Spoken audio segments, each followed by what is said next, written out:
So far, Janet's reluctance to engage with large elements of her childhood is making things difficult for Dr. Connell. But he's convinced that her character has been shaped by her early experiences, and he's planning a different approach to their next session.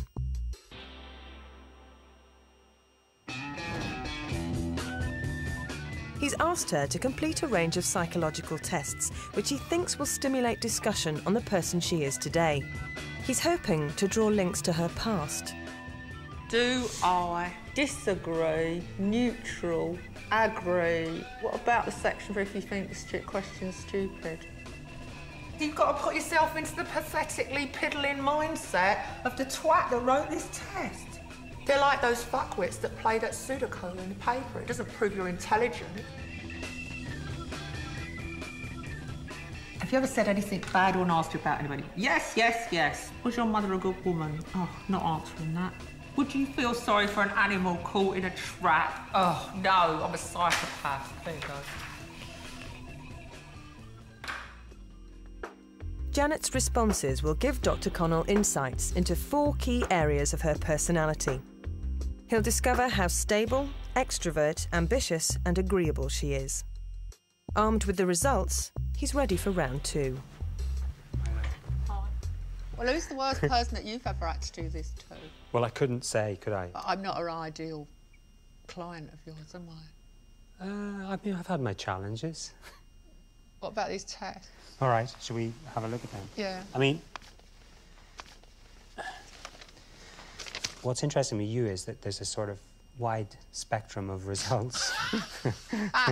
You'll be glad to hear that you're not considered neurotic, which means you're basically emotionally stable. In terms of extroversion, you're pretty high on that. Achievement striving score is practically at the top of the possibles. But the one that you really are low on, like very low, practically rock bottom, is this thing that they call agreeableness.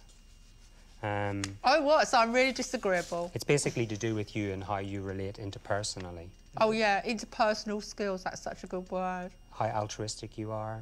Yeah. You know, how sympathetic to others Yeah. you are. How eager to help others. You help others in the expectation that they'll help you in return.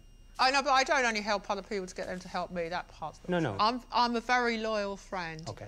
But then when I, you know, I've so you're not also a I'm quite thin-skinned about my friends as well. That I would, you know, not. If I thought that I had upset them, I would be profoundly upset. You would? Yeah. Okay. I think some people might be surprised by that. I mean, Oh, no, you I care more about them than anybody. Okay. Yeah. Okay. It's true what you say about interpersonal skills, though. Yeah, I haven't really got them.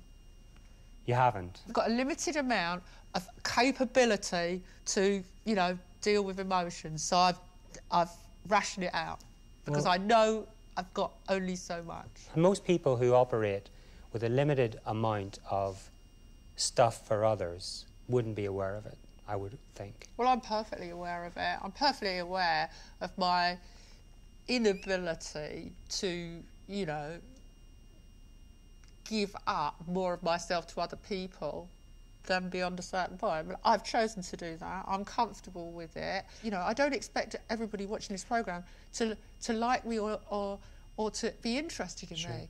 And I accept that a third of the people I'm going to meet in my whole life will loathe me.